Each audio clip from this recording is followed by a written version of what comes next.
Hi, this is Chris Young. Welcome to episode 115 of Contemplating Life. In this episode, I continue my series recounting my efforts to maintain my Medicare benefits and to live in a safe and comfortable environment. The biggest challenge to that goal was the death of my father, Kenneth Young. I promised I would get to his death in this episode, but it's taken me over 8,500 words to get there. I'm trying to find a place to split this into two episodes, but the only good place to split would have created a very short episode followed by a very long one. I'm going to just put it all in one big episode. Sorry it takes so long. You might want to look at the YouTube version of this episode because it has lots of photos, videos, and illustrations. Now you know me. I can't tell a story without starting at the beginning. And I'm going to get distracted on some side tangents, so this is going to take a while. To put everything in context, let me tell you about my dad and my entire family. Let's start at the beginning. My dad was born on April 18, 1934, to Christian and Anna Young. He had a fraternal twin brother, Keith, and no other siblings. At an early age, Keith contracted some sort of infection and lost much of his hearing. Although Keith wasn't totally deaf, he went to the Indiana School for the Deaf here in Indianapolis. The deaf school was a residential institution, so even though the family lived in Indianapolis, Keith would live in the dormitory to be immersed in sign language and deaf culture. Dad went to a regular public school. Still, the brothers were together on weekends, holidays, and throughout the summer. For some time, they all lived with their paternal grandparents. I recall Dad telling a story that he and Keith got into some sort of trouble in the neighborhood. They ran in the house, opened up a checkerboard, and began to play. When the neighbor came looking for the troublemakers, their grandmother said, "Well, it couldn't have been these boys. They've been sitting here all day playing checkers." After the neighbor left, she gave him a very stern talking to. I have a vague memory of my paternal great-grandfather. We have some old 8mm home movies of my great-grandparents. We visited my great-grandparents' house when I was probably 5 years old. It was a very old house, and the floor joists sagged in the middle. I'm guessing that people walking on it didn't notice, but when we rolled my wheelchair across it, it felt like I was going up and down small hills.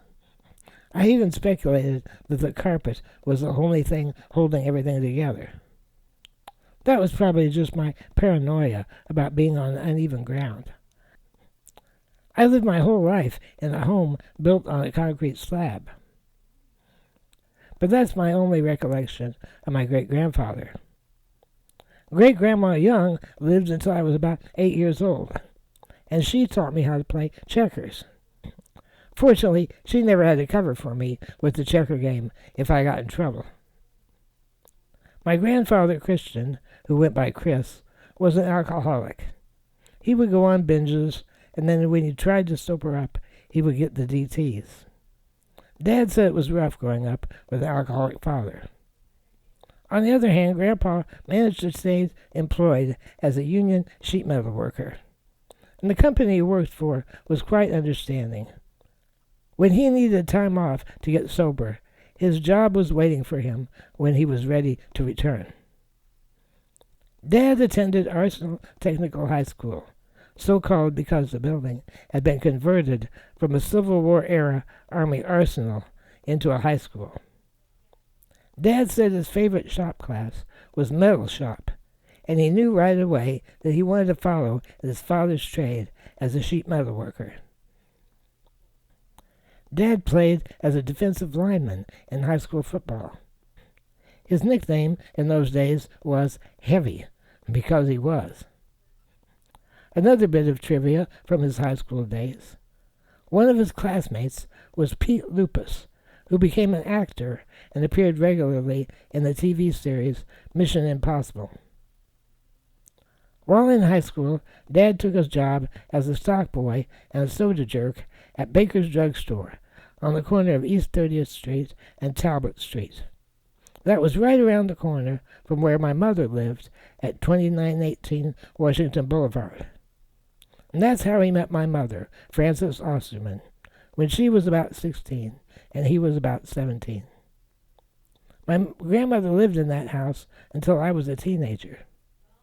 When visiting, sometimes we would go down the street and around the corner and visit the drugstore where my parents met. The building is no longer there. The drugstore was about 3.5 miles from Dad's home. I don't recall him telling how he got there before he got his first car. Maybe he had one by the time. I recall Dad saying he wasn't paid very much. He'd spend money on lunch or milkshakes and Cokes at the drugstore. By the time he got back home, he'd barely made any profit. The Osterman household was occupied by my mom, my Aunt Jody, who was 4 years younger, my grandmother Helen, grandfather Henry, and Helen's unmarried sisters, Margaret and Leona. The three sisters had lived together when they were young women, and when my grandparents were married, Margaret and Leona continued to live with them. After my grandfather passed, the three sisters stayed together until the day they died. Mom and Aunt Jody called Margaret and Leona Naggy and Noni, so subsequently that's what my sisters and I called them. Leona was born in 1898, Grandma in 1900, and Margaret in 1902, and that made it easier to remember their ages. Whatever year it was, that's how old Grandma was, and my great aunts were plus or minus 2 years. Margaret only attended school through the 8th grade, and Leona only finished 4th grade. She had had some sort of childhood fever. I don't recall if it was scarlet fever or rheumatic fever. At one point they said she had a condition known as St. Vitus dance, which is a generic term for Seidenheim's chorea. They both worked as seamstresses in the garment factory. Grandma Osterman finished high school and then took a business class that was mostly secretarial or bookkeeper training. She worked an office job in City Hall for many years. During my lifetime, she worked at the Army Finance Center at Fort Benjamin Harrison on the northeast side of Indianapolis. That building was the second largest government building, surpassed only by the Pentagon. I attended her retirement party there. It's quite a place. In the pre-computer era, the entire payroll, accounts payable, and accounts receivable for the U.S. Army went through that facility. She once handled a travel voucher for Elvis Presley when he was in the Army. I told her she should have kept it. It'd be worth a lot of money to Elvis fans. Grandpa Osterman was an auto mechanic, and Grandma told me that during the Great Depression, some of his customers would pay for their auto repairs with fresh produce. Like Grandpa Young, Grandpa Osterman was an alcoholic as well. Mom described him as a happy drunk. My parents told me that when Grandpa Young would take a drink of whiskey, he would make a sour face as it went down. But Grandpa Osterman would smile broadly and smack his lips, saying, that's good." It was a struggle for both of my parents to have alcoholic fathers, but I don't believe either of them was an angry or abusive person when they were drunk. They were probably a handful when they wanted a drink and couldn't get one for some reason, but for the most part, my parents had happy childhoods. Grandpa Osterman died when I was only a year and a half old, and so I have no direct memory of him, but I've seen photographs and 8mm home movies, and heard lots of stories about him. After graduating high school, my Uncle Keith went on to Gallaudet University, which is a deaf institution, where he ended up meeting his future wife, my Aunt Barbara. He later went on to work at the Indianapolis Star-News newspaper as a linotype operator. Linotype machines were extremely noisy, and newspapers and book printers often hired deaf people to operate them. After high school, Dad entered a sheet metal apprenticeship program. For many years, he worked at the same sheet metal shop as Grandpa. After graduating high school, my mom got a job at the Indiana Belt Telephone Company, working as a teller. In those days, many people would walk into the phone company building downtown and pay their phone bills in cash. My great-aunt Della, Grandpa Ostman's sister, was the supervisor of that department. A couple of quick stories about Aunt Dell. When I was attending Robert's school, we used to sell cookies as a fundraiser for the PTA. My Aunt Dell sold hundreds of boxes for me at her job. People would come in to pay their phone bill, and she'd say, "Do you want to buy some cookies? It's a fundraiser for my great-nephew who's in a wheelchair." Somehow, I only got third place for selling 300 boxes of cookies. Someone else at the school had their dad selling at work, and they sold just over 500. I don't recall how many second place sold. One year for my birthday, as a joke, I said all I wanted for my birthday was lightning bugs. Aunt Della recruited the gals that worked for her, and they collected a mason jar almost completely filled with lightning bugs. She was quite a woman. Anyway, back to my parents' story. On October 16th, 1954, my parents were married in the Blessed Sacrament Chapel at St. Peter and Paul Cathedral on North Meridian Street in Indianapolis. A few days before the ceremony, Grandma Ostman was in an auto accident and broke her leg. In the wedding photos, she's sitting in a wheelchair with a cast on her leg. After they were married, my parents rented half of a duplex on 34th Street near the canal, and I was born 8.5 months later. They said I was born 2 weeks early, and I don't have any reason to doubt that, especially because Mom had 5 more babies after that who were born premature at 6 months. Sadly, none of them lived more than 48 hours. Mom also had a couple of miscarriages that she only carried a couple of months. When I was 8 years old, my family adopted my sister Carol, who was a 3-month-old infant at the time. 8 years after that, when I was 16 and Carol was 8, a big surprise. Mom was expecting again. This time, she carried the baby for 7 months, and my sister Karen survived. Karen is now a grown woman. She married her high school sweetheart, Terry Miller, and their son Cole is studying psychology at Indiana University.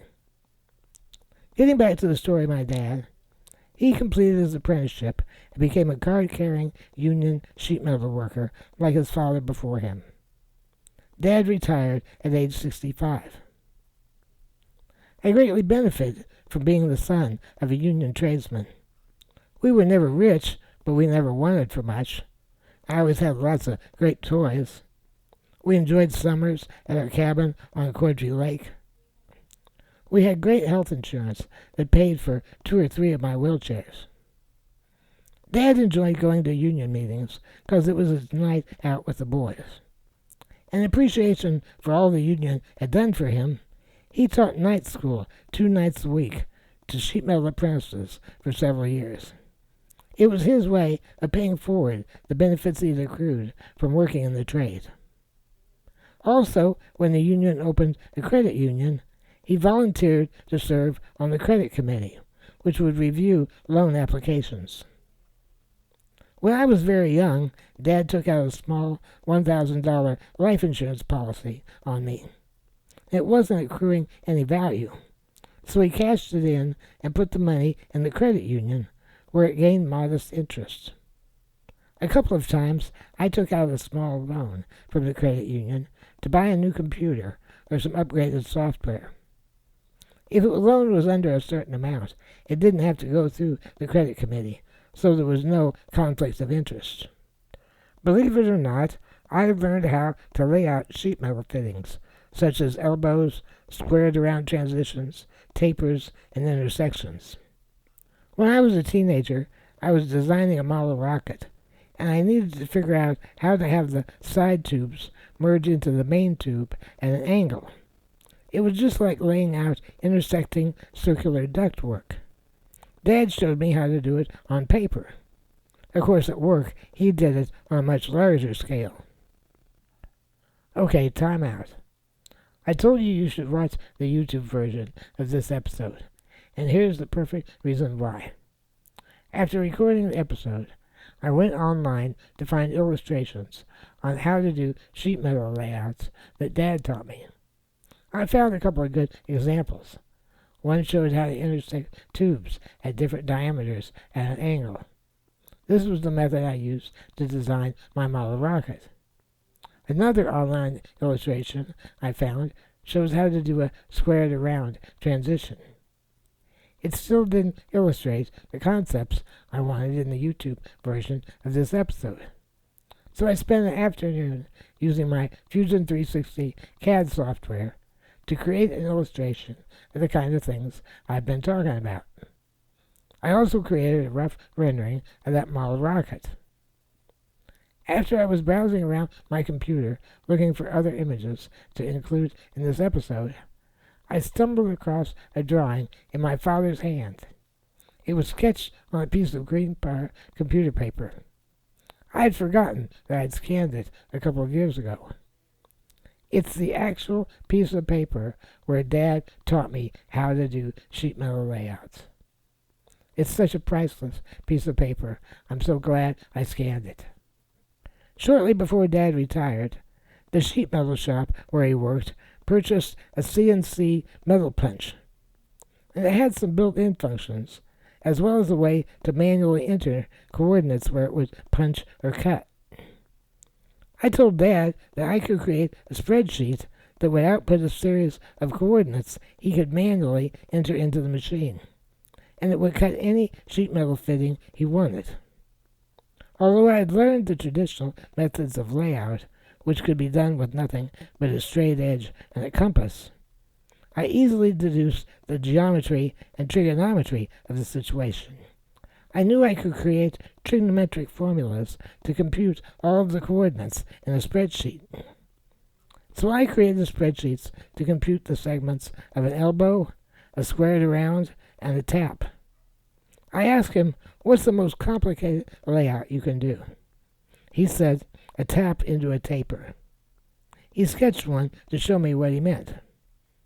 I built a spreadsheet that would compute the coordinates for any size and any angle.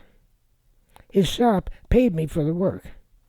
So in a way, I followed in my grandfather's and father's footsteps as a sheet metal worker. Not actually beating on the metal and cutting it myself, but programming a CNC to do it. Mom never returned to her job at the phone company after I was born. She occasionally worked part-time selling Avon and Tupperware, but she never held another full-time job.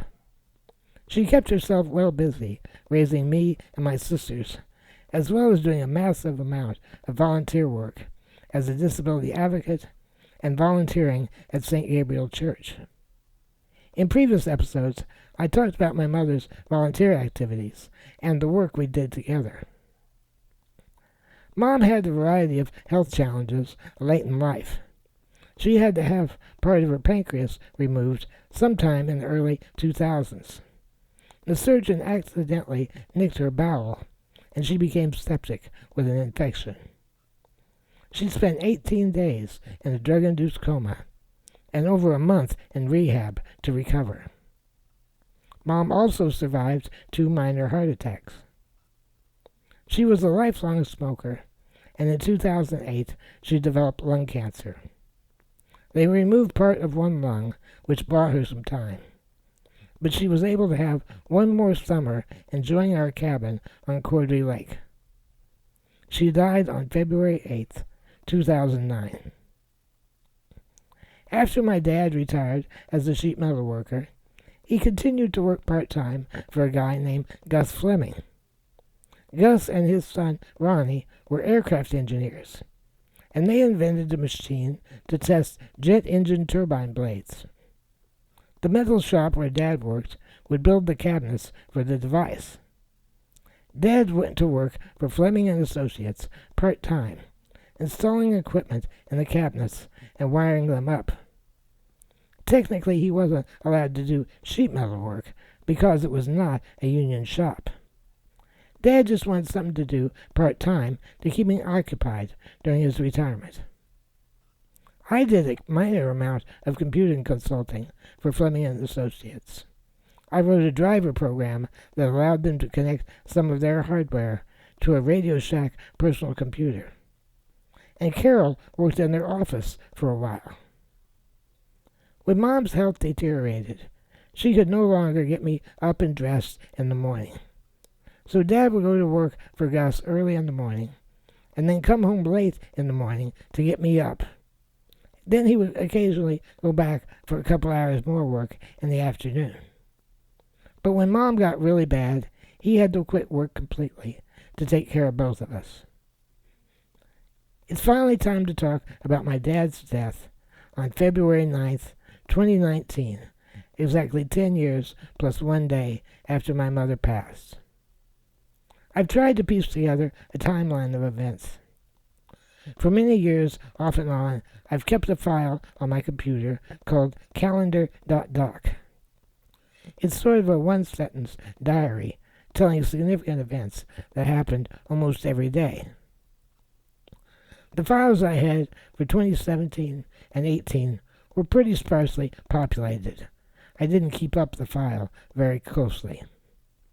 But I discovered you can set a filter on your Facebook feed to look at posts that you made during a particular year and month. And I've spent the past couple of days scrolling through these old posts and taking notes. To give this all some context, in December 2016, I spent the entire month in the hospital recovering from my trach surgery. For the next several months, I experienced lots of health issues. Many days I couldn't stay out of bed for very long because I had back and hip problems. And my lungs gave me lots of issues, with many days of heavy trach suctioning and breathing treatments. Someday I may do an entire series on those days. Sometime in July 2017, or slightly before, Dad had a colonoscopy, and they didn't like the look of something. So on Monday, July 10th, 2017, he had surgery to remove a polyp from his colon. The pathology report showed cancer. There was also cancer in a lymph node near his intestine.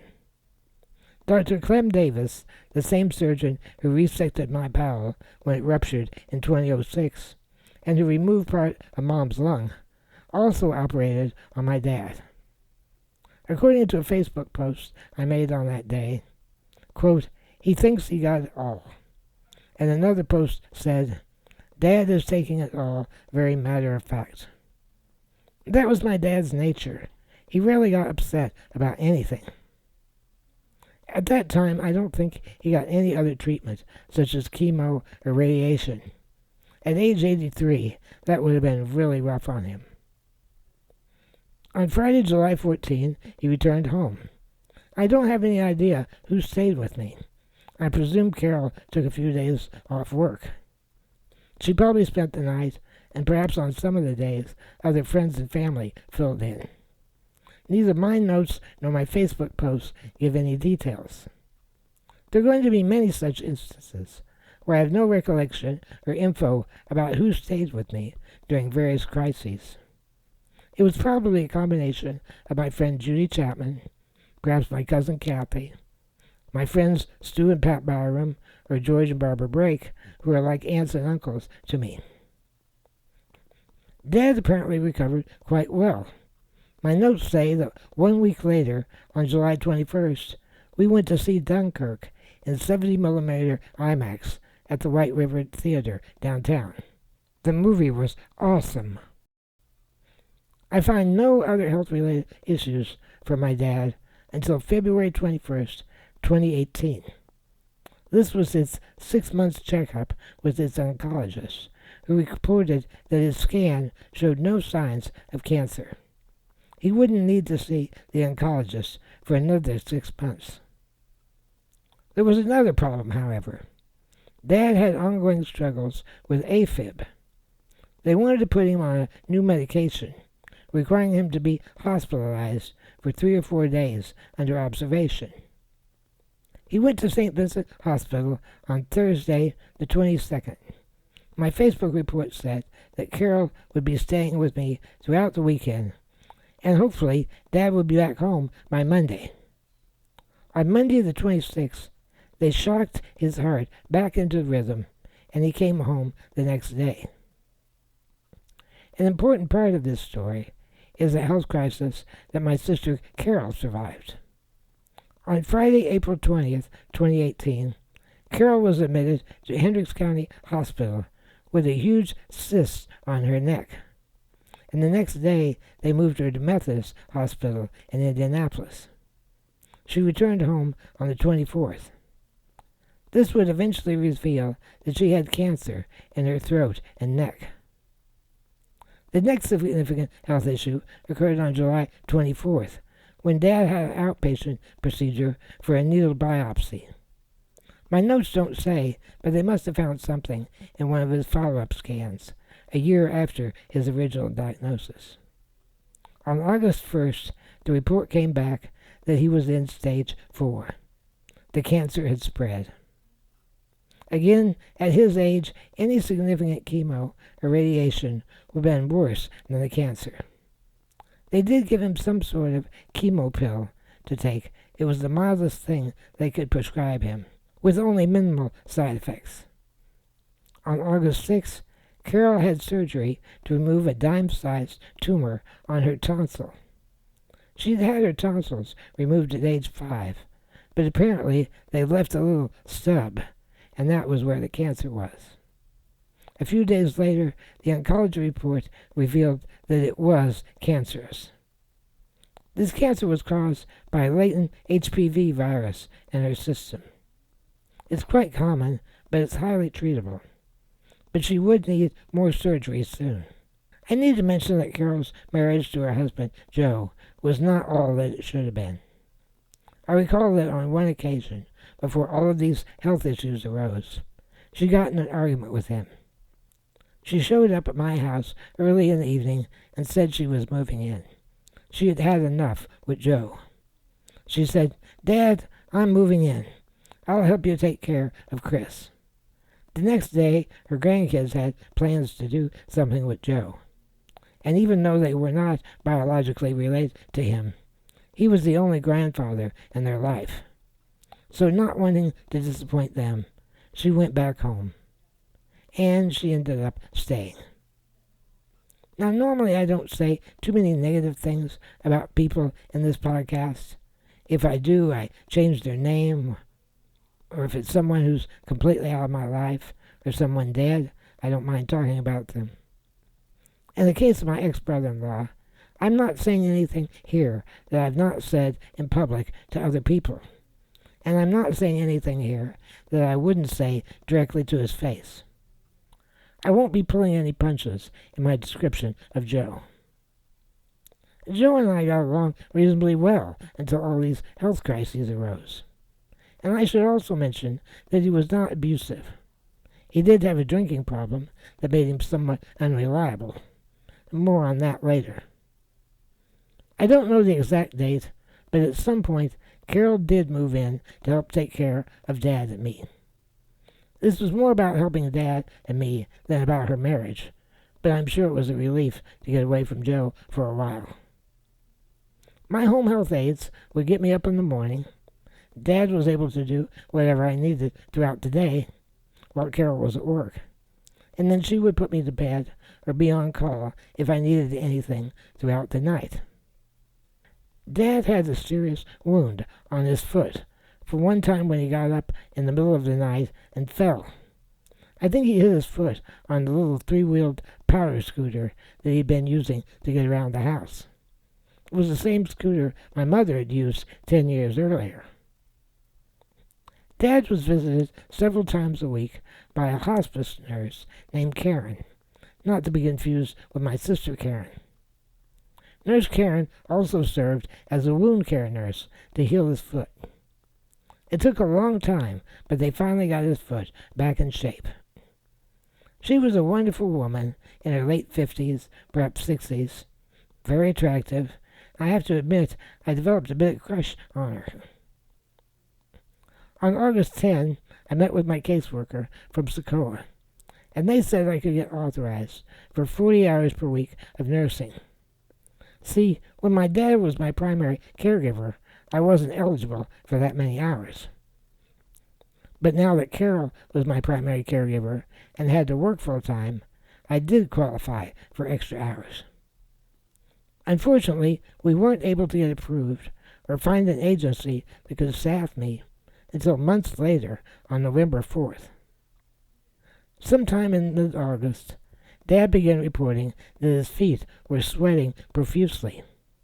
When he took his socks off at the end of the day, they were dripping wet. He wondered if the cancer medication had a side effect that would make you sweat.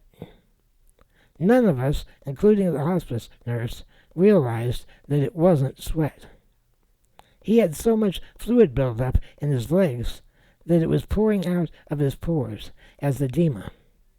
He was having serious congestive heart failure.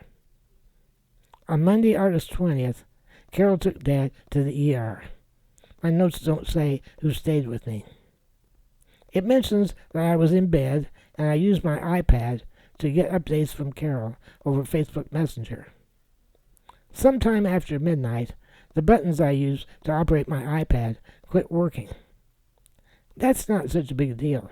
However, those are also the buttons that I use for my emergency call buzzer. Carol got back from the ER around 3 a.m. and came into my room to give me an update. I was able to get her to understand that I wanted to get off the ventilator so we could talk. She updated me on Dad, and I told her my buttons quit working. Now, when I'm in bed, I have 3 push buttons that I hold in my right hand. I can operate my iPad using switch control. I also operate my TV, cable box, and I can move the mouse on my laptop by selecting different functions of a small LCD display mounted on top of the TV. One button is for move left, another for move right, and another for select. There are 4 wires in the cable, one for each of these buttons, and then a common ground wire. If one of the move buttons goes out, I can still do everything I need. All the menus wrap around. So if I can't move in one direction, I just keep moving a bunch in the other direction till I get where I want. If I lose the select button, then I can't operate the iPad or TV controls. But I programmed it that if I hold down any button for more than 30 seconds, it will activate the alarm. Unfortunately, the broken wire was the common ground, and that meant that none of the 3 buttons worked, and I could not use my emergency call system. I thought perhaps we could temporarily clip the wire back on using an alligator clip. But I couldn't remember where the clips were in my office among the dozens of boxes of electronic parts and gadgets. So, at 3:30 a.m., Carol got out the soldering iron and fixed my buttons. 4 days later, I reported Dad isn't coming home anytime soon. The problem wasn't his cancer. The mild chemo they gave him had aggravated his AFib, which led to his heart failure and swollen feet. On Sunday, August 26th, Carol and I went to St. Vincent Hospital to visit Dad and meet with his care team. That included doctors, case manager, and nurses. They said his heart was in really bad shape. Dad insisted they give him an estimate on how long he had to live. And they don't like to do that because it's just a guess. But he kept pressuring them, and they gave him an estimate of about 6 weeks. Now, Carol was scheduled for throat surgery the following day. We made it clear to them that we were not capable of giving him the care he needed at home. He would have to be transferred to a nursing home. A day or 2 later, he moved to Northwest Manor on West 34th Street, about a half a mile east of here. When Carol had her surgery on Monday, August 27, they reported that they got the tumor with good margins, and they removed 37 lymph nodes. When she was released from the hospital, she went back home to Joe, to their home in Danville, about 45 minutes east of here. I had a combination of my cousin Kathy and my friend Gigi Chapman staying with me 24/7 while Carol was in the hospital, and for several days after that. Carol did not return back to my house until September 5th. On August 31st, the report came back that the lymph nodes were cancer-free and had not spread. Spoiler alert, it never did return. She remains cancer-free. On one of these occasions, when I needed someone to stay with me, my sister Karen filled in. After I was in bed, her husband Terry, son Cole, and roommate Dawn also came. They set up a video game console in the living room. I think it was their Xbox, and they played for several hours. I tried to get Karen to have them come back to my room and say hello, but Terry's very shy. He declined. Somehow over the years, he's become convinced that my parents and I hate him. The only problem I ever had with Terry is that he doesn't often come to family gatherings. So in some ways, it's a self-fulfilling prophecy. If he showed up, we'd have no problems. But he doesn't show up, and that's a problem. Sometime shortly after Dad went into the nursing home, I spoke with him by phone, and he reported the therapists were working him very hard. It sounded quite positive. On September 1st, my friend Rich took me to visit Dad. Dad was in a tiny room that he had to share with another resident. There was just a small curtain between them. He was able to get up in a wheelchair, and we visited with him in one of the common areas. He looked fantastic. Well, obviously he was very weak, but much better than when I had seen him in the hospital. I had expected he would never return home, but after seeing him that day, I was hopeful he might be able to come back.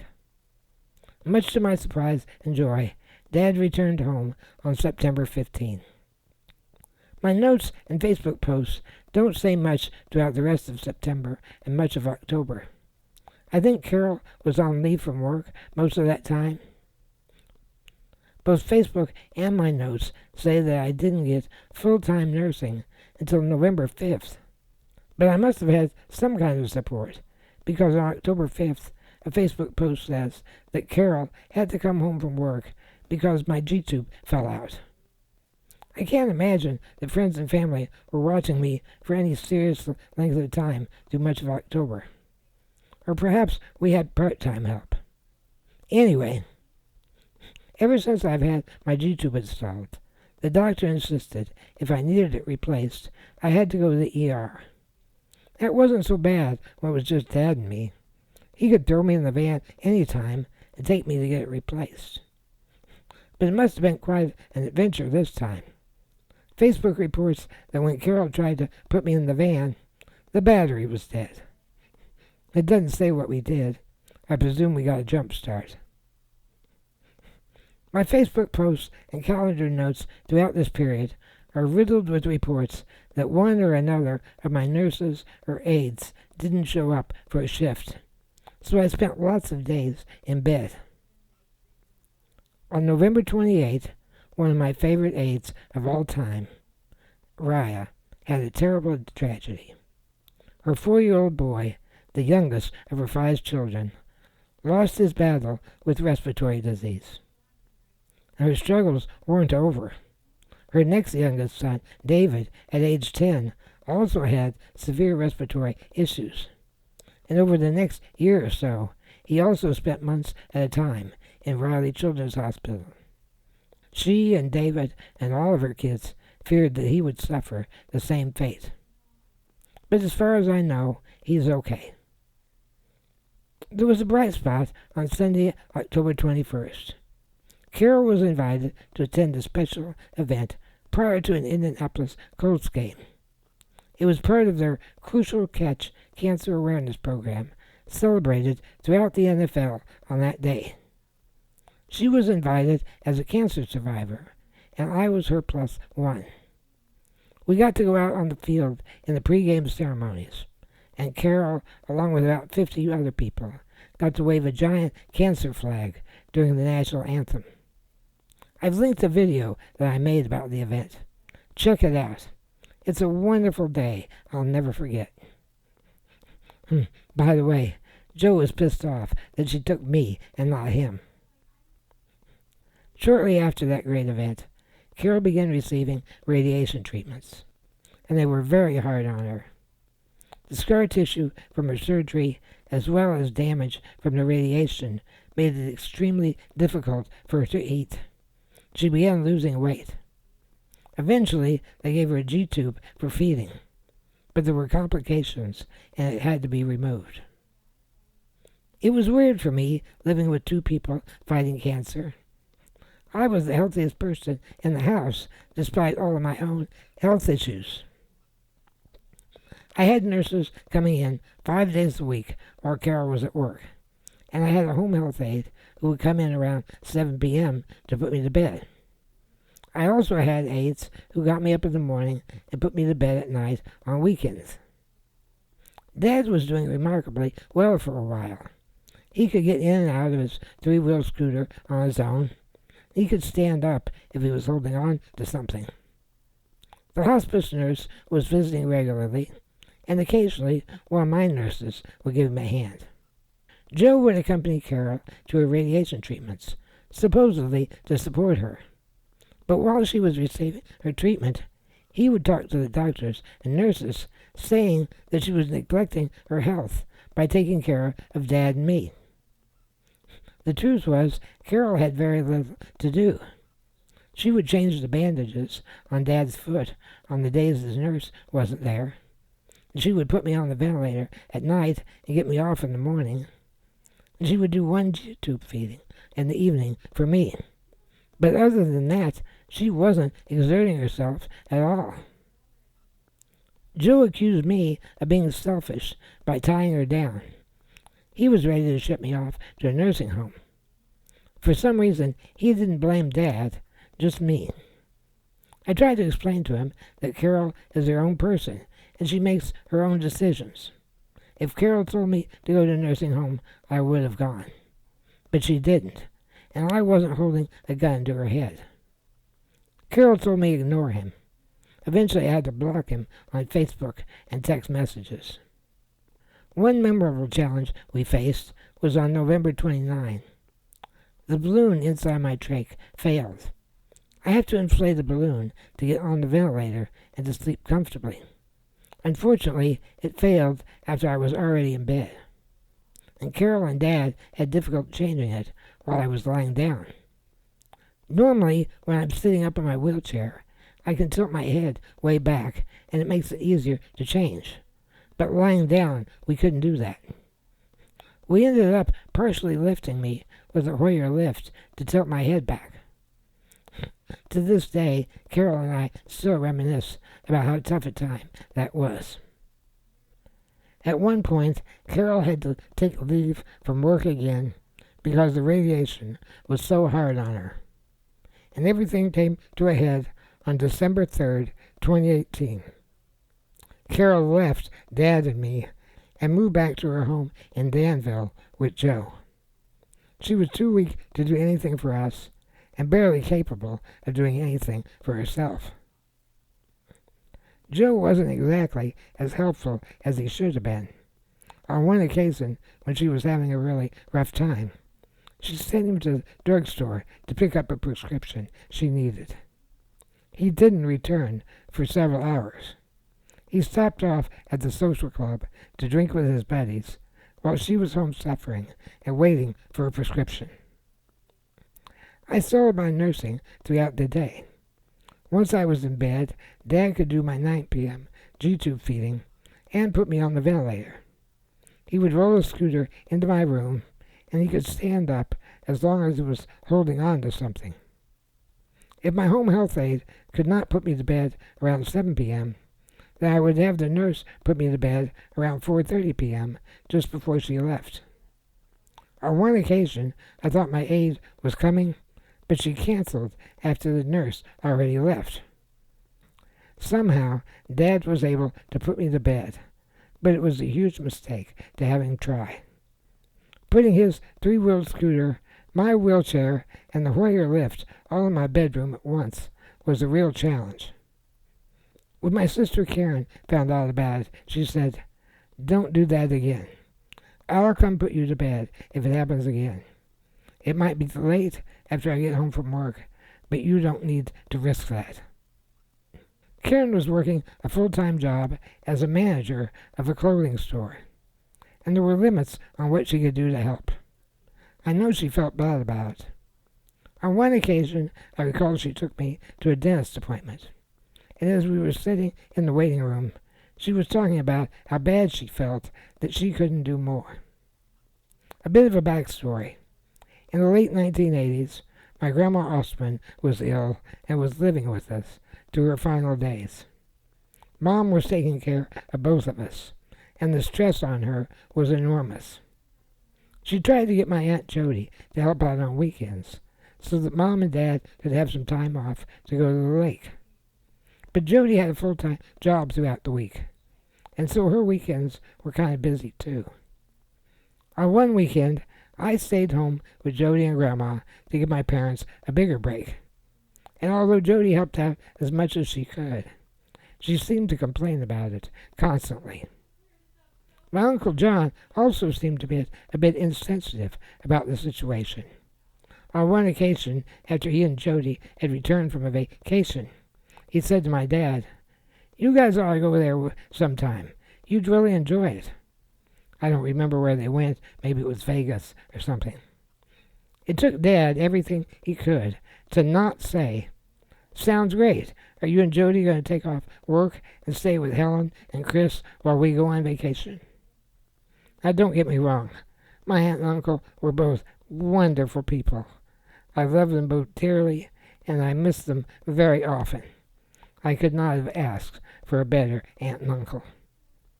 The whole family was under stress in those days. So, back to our story. Karen sat in the dentist's office waiting room with me and said, "It kind of looks like I'm the Jody in this scenario, doesn't it?" I reassured her, "The fact that you worry you might be a Jody is ample evidence that you are not." When Carol first moved in to help Dad and me, I asked her how long she might stay. Her response was, "I'll stay as long as Dad is alive, but I can't promise I'll stay as long as you are alive." I appreciated her honest assessment. So, finally, for the first time, in a very acute manner, I needed to make concrete plans for what to do once Dad was gone. I had no idea how difficult it was going to be to find a nursing facility that would take someone who used a ventilator. The weird part is, I'm not really dependent on the ventilator.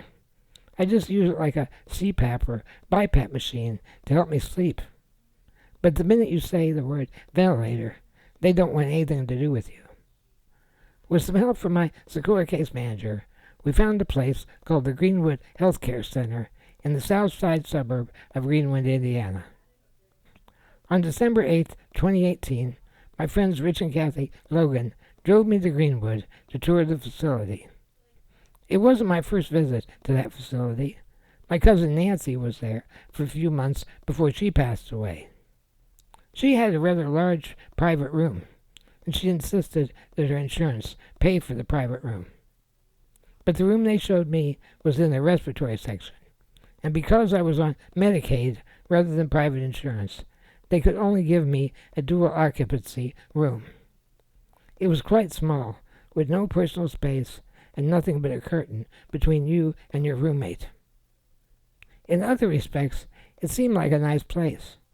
It didn't stink like pee. I asked a woman to give me the tour if there were other residents who, for lack of a better term, were my peers. Someone who was not there in a zombie-like state from Alzheimer's. I wanted someone with whom I could socialize. Ideally, someone who was there more for their disability than their advanced age. I was 63 at the time, and I saw myself as being more disabled than elderly. She said that in the respiratory wings, the residents were probably in pretty bad shape. However, there would be ample opportunity to socialize with more active residents in common areas and the activity room, and that was a relief to me. I didn't like the idea of not having any personal space.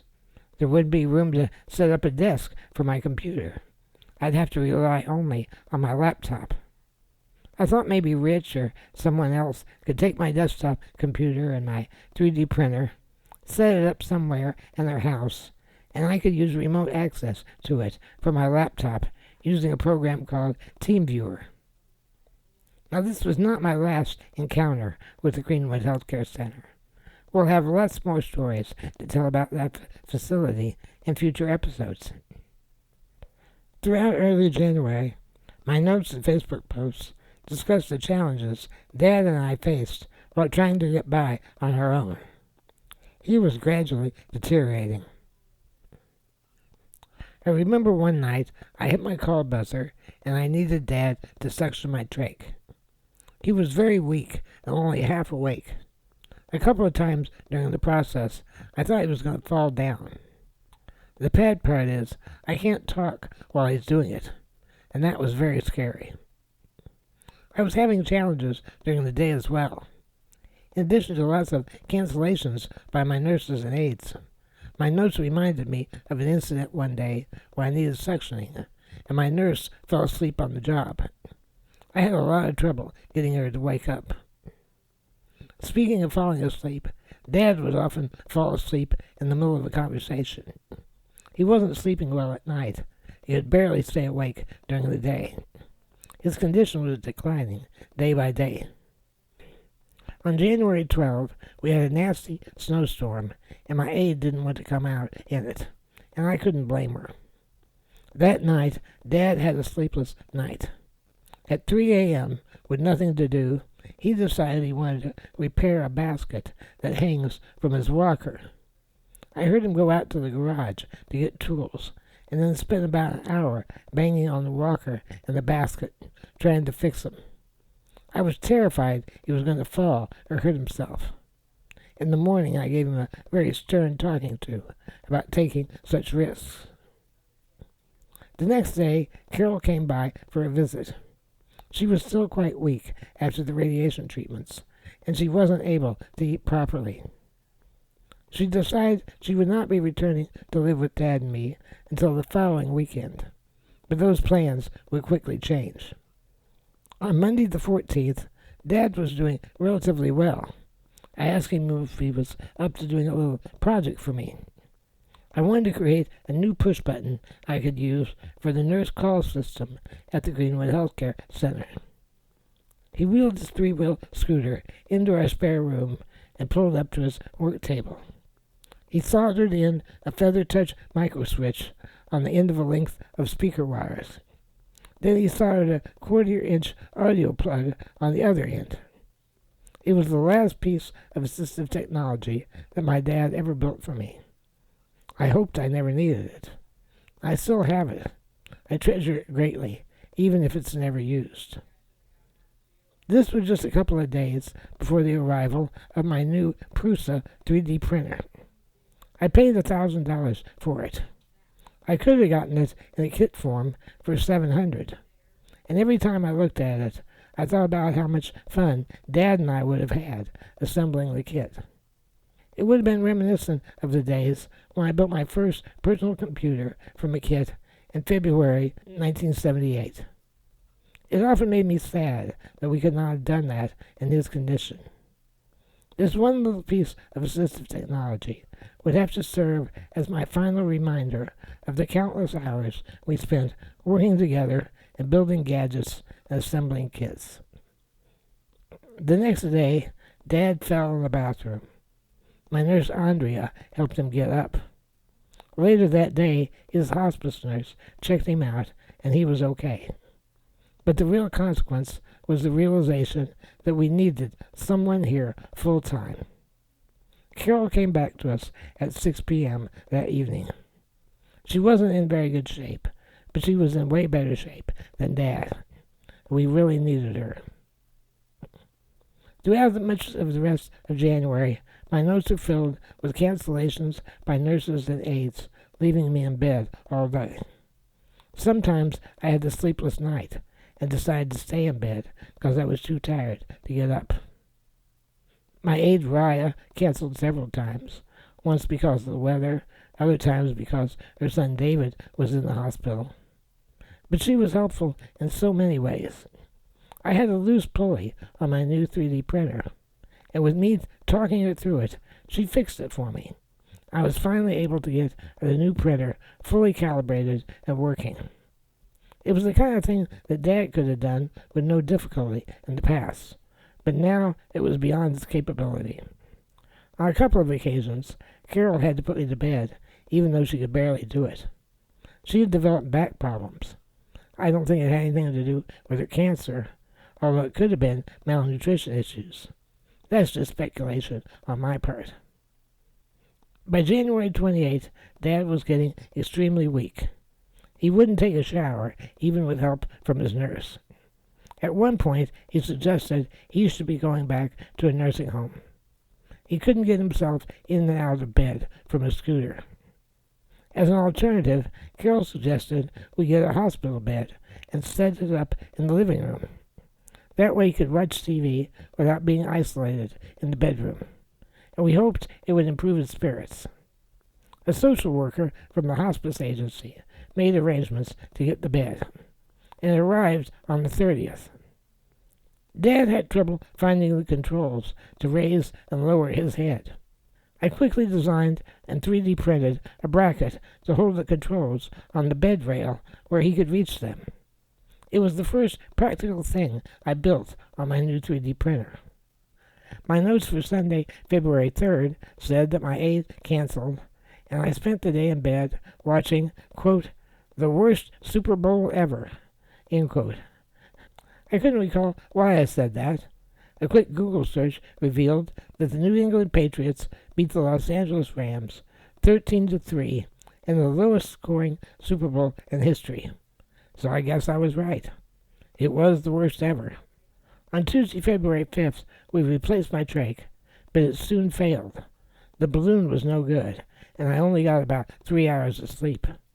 Dad was having a rough time as well. My notes say he needed more morphine. The next day, we replaced the trach again, but I went right back to bed about 3 p.m. On Thursday, February 7th, Dad had lots of blood in his urine. The nurse put in a catheter. I should mention that somewhere along the way, we lost our hospice nurse, Karen, because she had a family emergency. The replacement hospice nurse was okay, but we really missed Nurse Karen. She'd been through so much of this journey with us, and now that it was obviously coming to an end, it was sad that she wouldn't be there for the end. Friday, February 8th, was the 10th anniversary of my mother's death. Dad was barely able to remain conscious. While many people in their last days say that they want to go home to die, and not die in a hospital or a hospice, Dad was the exact opposite. He told us on many occasions he did not want to die at home. So we spent the day trying to get him admitted to inpatient hospice. But to qualify, you had to be in need of pain management, and as bad as he wasn't in pain. They also had an option where you could get 5 days of respite care in hospice to give the family a break. We knew he wouldn't last 5 days, but we asked him could they take him on that basis, and they agreed late that afternoon. They arranged for an ambulance to take him to the hospice around 8 p.m. Carol wanted to accompany him there to make sure he was settled in okay, so my sister Karen came to stay with me. and it gave all three of us the opportunity to say our goodbyes to him. He seemed to be vaguely aware of what was going on, but he was pretty much out of it. After Carol checked him in at hospice, she returned home. The hospice people were checking on him every half hour. He was alive at 2 a.m. At 2:30 a.m., he wasn't. Shortly thereafter, we got the phone call. That was early the morning of February 9, 2019, exactly 10 years and 1 day after my mother passed. In the next episode, we'll talk about his funeral and what happened after that. So as always, if you find this podcast educational, entertaining, enlightening, or even inspiring, consider sponsoring me on Patreon for just $5 per month. You'll get early access and other exclusive content. As always, my deepest thanks to my financial supporters and everyone who supports me in any way. That means more to me than words could ever express.